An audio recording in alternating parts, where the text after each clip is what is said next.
오늘 본문은 이스라엘의 출애굽과 광야의 여정, 그리고 가나안의 정복 과정 가운데 하나님께서 어떻게 하셨는지를 우리에게 말씀하고 있습니다. 하나님께서 이스라엘 백성들을 애굽에 들어가게 하시고 그곳에 거주하게 하신 것은 바로 아브라함과의 언약을 이루시기 위함이었습니다. 당시 고대 사회는 매일같이 전쟁이 일상이던 시대였습니다. 만약 이스라엘 백성들이 계속해서 가나안 땅에 머물렀다면 그들은 결코 큰 민족으로 성장할 수 없었습니다. 하나님께서는 이러한 이스라엘 민족을 큰 민족이 되게 하시겠다 약속하셨고, 이 일을 위하여 바로 애굽으로 들어가게 하신 것입니다.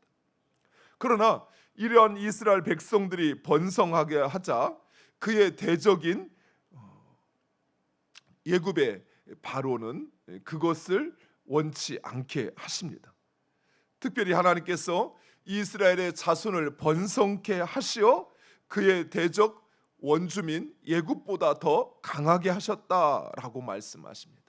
하나님은 아브라함에게 내 자손을 하늘의 별과 같이 바다의 모래와 같이 많게 하시겠다 약속하셨고, 그리고 그 하나님은 약속대로 이스라엘의 백성들을 번성케 하셨던 것입니다. 이후에 이스라엘 백성들이 바벨론의 포로로 끌려갔을 때도 마찬가지입니다. 성경에 보면 바벨론에 끌려간 이스라엘 백성들의 수는 4,600명이었다라고 이야기합니다. 그런데 후에 바벨론에서 이스라엘로 돌아온 이스라엘 백성들의 수는 그 10배인 46,000명이었습니다. 뿐만 아니라 당시 바벨론에 거주하던 이스라엘 백성들의 수는 약 200만에 육박하였다라고 이야기합니다. 200만이 넘는 이스라엘 백성들이 바벨론에 번성하여 거주하였고, 그리고 그 가운데 46,000명이 돌아왔다는 것입니다. 70년 만에 4,600명이 바벨론에 끌려가 200만이 넘는 대민족이 되었던 것입니다. 이처럼 하나님께서는 아브라함에게 약속하신 그 약속을 대대로 영원히 지키신다는 사실입니다. 당시도 그렇지만 지금도 백성의 수는, 국민의 수는 곧 국력이요 힘입니다. 애굽의 바로 왕이 이처럼 이스라엘 백성들의 수가 번성하는 것을 보고 두려워할 수밖에 없었던 이유가 여기에 있는 것입니다. 이처럼 하나님은 약속하신 것을 반드시 이루십니다. 그리고 하나님은 그 대적들의 마음을 변하게 하셔서 이스라엘을 미워하고 교활하게 행하게 하셨다라고 말씀합니다. 우리가 이미 살펴보았던 출애굽에서 애굽의 바로 왕은 이스라엘 백성들의 수가 증가하자 그들을 위협적으로 느끼게 됩니다. 그래서 그들을 노예로 부리고 또 노역을 심하게 하였을 뿐만 아니라 태어나는 사내 아이를 모두 죽이라 명령했던 것입니다. 그런데 이 모든 일을 오늘 우리가 읽은 시편은 하나님께서 그렇게 하셨다라고 말씀하십니다. 이스라엘 백성들의 수가 번성하는 거야 좋은 일이니까 그럴 수 있습니다. 그런데 오히려 바로 왕으로 하여금 미움받게 하고 또 이스라엘 백성들을 죽이라 하는 이런 명령을 내리게 한다는 것은 선뜻 이해가 되지 않습니다. 실제로 바로 왕은 하나님의 지시를 받아 이스라엘 민족을 괴롭게 하거나 사내 아이를 죽인 것은 아니었습니다. 그럼에도 불구하고 하나님께서 마치 이 모든 일을 행하신 것처럼 말씀하시는 이유는 바로 이 모든 것을 주장하시는 분, 즉 이스라엘 백성들만이 아니라 인류의 역사, 또 이스라엘의 대적인 바로 왕의 마음까지도 주장하시는 분은 하나님이라는 사실을 우리에게 말씀하고 있는 것입니다. 하나님은 바로 왕의 마음이 완악하여지도록 용납하셨던 것입니다.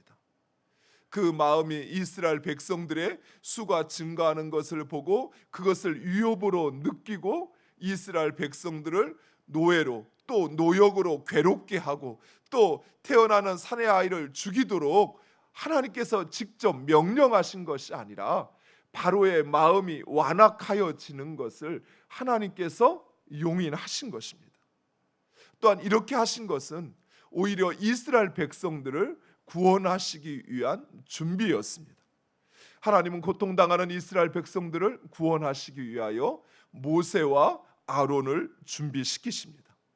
그리고 그들을 통해 애굽의 재앙을 내리시어서 애굽과 그리고 그 신들을 심판하실 뿐만 아니라 이 우주 만물을 창조하시고 주관하시는 분, 그분은 바로 하나님이시라는 사실을 말씀하고 있는 것입니다. 물을 피로 변하게 하고 또 개구리 떼를 많게 하고 또 파리 떼로 하여금 이스라엘 애굽의 전역을 뒤덮게 하시는 분, 그러니까 이 모든 창조물들을 다스리시는 분은 바로 하나님이시라는 사실을 하나님은 이 10가지 재앙을 통하여 보여주고 있는 것입니다. 무엇보다도 이 10가지 재앙이 가지고 있는 의미는 이스라엘이 바로 하나님의 백성이라는 사실을 증거하고 있는 것입니다. 이 세상의 창조주요 주관자이신 참 주인이신 하나님, 그 하나님께서 이스라엘과 함께 하심을 온 만방에 알리고 있는 것입니다. 즉 이스라엘의 고통을 통해서 하나님은 오히려 이스라엘 백성들을 온 세상 가운데 땅의 주인이신 하나님, 그의 백성이라는 사실을 알리고 있다는 사실입니다. 실제로 이 재앙을 통해서 가나안 땅에 살고 있는 모든 원주민들은 이스라엘 백성들을 두려워하기 시작합니다. 사랑하는 성도 여러분, 이처럼 때로는 하나님께서 우리의 삶 고난을 주시고 역경을 주시는 이유는 그저 우리의 잘못이나 또는 이 세상에 의해서 고난당하도록 우리를 내버려 두시는 것이 아니라 오히려 그것을 통하여 우리의 주인이신 하나님, 그 하나님께서 우리를 자기 백성으로 여기시고 친히 지키시고 보호하심을 세상으로 알게 하시기 위함이라는 사실입니다. 그리고 마침내 이스라엘 백성들이 출애굽을 하는데 이스라엘 백성들로 하여금 애굽 사람들에게서 음과 근을 받아 나오게 하셨다라고 말씀하십니다. 여러분, 노예된 백성이 출애굽을 하는데 애굽 백성들에게 음과 금을 받아 나온다라는 것은 말이 되지 않습니다. 우리가 보통 집을 떠나는 사람들에게 나의 원수나 또는 나의 종이 집을 떠날 때 우리가 음과 금을 줍니까? 아니죠. 손님이나 아니면 나의 정복자가 약탈을 하는 것이죠. 즉 이것은 이스라엘은 애굽의 노예가 아니요 바로 애굽의 축복자요 그리고 애굽의 정복자라는 사실을 보여주고자 하시는 것입니다. 실제로 이 애굽 백성들은 이스라엘이 출애굽하자 성경에 보니까 기뻐하였고 이스라엘을 두려워하였다라고 말씀하고 있습니다. 세상적인 눈으로 보면 이스라엘은 애굽의 노예로 살았습니다. 그러나 하나님의 눈으로 보면 이스라엘은 애굽의 노예가 아니라 애굽의 정복자였던 것입니다. 사랑하는 성도 여러분, 우리 역시 마찬가지입니다. 세상의 눈으로 보면 우리는 세상에 그저 불임을 당하는 존재인 것처럼 보이지만 그러나 하나님의 시선으로 보면 우리는 이 세상을 정복하고 있고 또 이 세상을 이끌어가는 존재라는 사실입니다. 여러분이 이 확신과 믿음을 가지고 사셔야 합니다. 이스라엘 백성들이 애굽에서 나올 때 애굽 백성들이 자원하여서 이스라엘 민족에게 나가주어서 고맙습니다 하며 은과 금을 바쳤던 것처럼 우리 역시 이 세상 가운데 하나님의 통치자로 하나님의 대리자로 살아간다는 사실, 그것을 기억하시기 바랍니다. 이처럼 사랑하는 성도 여러분, 하나님은 하나님의 백성들을 통해서 하나님이 어떤 분이신가라고 하는 것을 증거하기를 원하시고, 하나님의 백성들이 세상에서 무시당하고 업신여김 당하지 않도록 오히려 하나님의 백성들을 더 높이신다는 사실입니다. 문제는 이것입니다. 우리가 그 하나님을 두려워하지 않고 세상을 두려워한다는 것입니다. 우리 잠언 29장 25절에 있는 말씀을 찾아서 읽도록 하겠습니다. 성경을 뒤로 넘겨 구약성경 944페이지 잠언 29장 25절 말씀을 찾아서 우리 함께 읽도록 하겠습니다.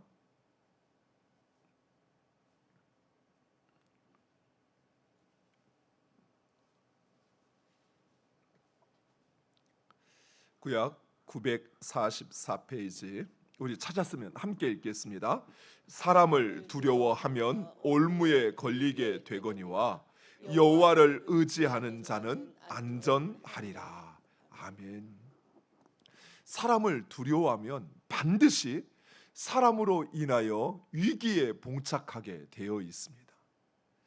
사울왕이 백성을 두려워하여 하나님의 말씀에 불순종하자 결국 그는 하나님께 버림을 당했습니다. 하나님을 두려워하는 자, 하나님을 의지하는 자는 안전하리라라고 말씀합니다. 여기서 안전하리라라는 이 말씀의 원어의 의미는 높은 곳에 두다라는 의미를 가지고 있습니다. 높은 곳에 있기에 위험이 닿지 않는다라는 말입니다. 또한 높은 곳에 두다라는 말은 그가 존귀케 되어지다라는 의미를 가지고 있습니다. 그렇습니다. 사람을 두려워하면 우리는 위기에 봉착하지만 하나님을 두려워하면 그러면 하나님께서 우리를 안전하게 하시고 또 우리를 존귀케 하신다는 것입니다. 사랑하는 성도 여러분, 우리는 결코 사람을 두려워해서는 안 됩니다. 아무리 사람이 칼을 들고 창을 들고 우리를 위협한다 할지라도 그는 하나님의 도구일 뿐입니다. 우리의 삶을 살리고 죽이고 높이고 낮추고 부하게도 하시고 강하게도 하시는 분은 오직 하나님이십니다. 그 하나님을 두려워해야 한다는 것이. 그런데 정작 우리의 삶의 순간순간의 국면에 서게 되면 우리는 사람을 두려워해요. 직장에서의 나의 승진을 주장하는 그 사람, 나의 상사를 두려워합니다. 또 내가 인정받고 내가 칭찬받고 싶은 그 사람 앞에서 잘 보이는 것이 그것이 나에게 더 중요한 문제가 되어버리는 것이. 진정 나의 삶을 주장하시는 하나님, 그 하나님은 내 눈에 보이지 않으니 내 앞에 있는 그 존재가 두려운 것입니다. 사랑하는 성도 여러분, 우리가 두려워해야 할 존재는 오직 하나님이십니다. 하나님을 두려워한다는 것은 항상 그 하나님 때문에 또 그 하나님으로 인하여 행한다라는 것이. 무엇을 하든 내가 하나님 앞에 있다는 사실, 그래서 그 하나님 앞에 부끄러움 없이 살아가는 것이요, 그 하나님의 뜻을 따라 사는 것, 그것이 하나님을 두려워하는 것입니다. 하나님은 이러한 이스라엘 백성들을 구름기둥, 불기둥으로 인도하시고 하늘의 만나와 메추라기와 또 반석에서 나는 그 샘물로 그들을 먹이시어서 가나안 땅까지 인도하실 뿐만 아니라 그리고 그 가나안 땅을 얻게 하셨다라고 말씀하십니다. 이것은 바로 하나님께서 아브라함에게 언약하신 것을 기억하시어서 그것을 지키신 것입니다. 1000년도 전에 하나님께서 아브라함에게 약속하신 것을 그의 백성들을 통하여 성취하시는 것입니다. 사랑하는 성도 여러분, 우리의 삶도 마찬가지. 우리가 이 하나님의 말씀을 읽고 듣고 그것을 믿고 순종하면 하나님은 그 약속을 기억하사 우리의 삶에도 이스라엘 백성들에게 행하셨던 것처럼 구름기둥, 불기둥으로 인도하시고 우리가 수고하지 않았음에도 하늘의 양식을 주실 뿐만 아니라 바위를 깨트려서 그곳에서 샘물이 나게 하셔서 먹게 하시고, 그리고 우리가 수고하지 않은 그 땅을 우리로 얻게 하시는 줄 믿으시기 바랍니다. 사랑하는 성도 여러분, 하나님은 이처럼 이스라엘 백성들을 인도하셨고 그리고 우리를 인도하십니다. 마치 우리가 양처럼 제 길로 가려고 하는, 그래서 하나님께서 우리를 주장하시는 그 하나님의 길을 따라가지 않으려고 할 때에도 하나님은 주의 성령으로 우리를 깨우쳐서 돌이켜 우리가 가야 할 그 길을 가게 하시는 것입니다. 사랑하는 성도 여러분, 이러한 이스라엘 역사를 통해서 우리는 교훈을 받아야 합니다. 어쩌면 지금으로부터 약 4,000년 전에 있었던 이스라엘의 이 출애굽 역사가 지금도 우리의 삶에서 계속되고 있습니다.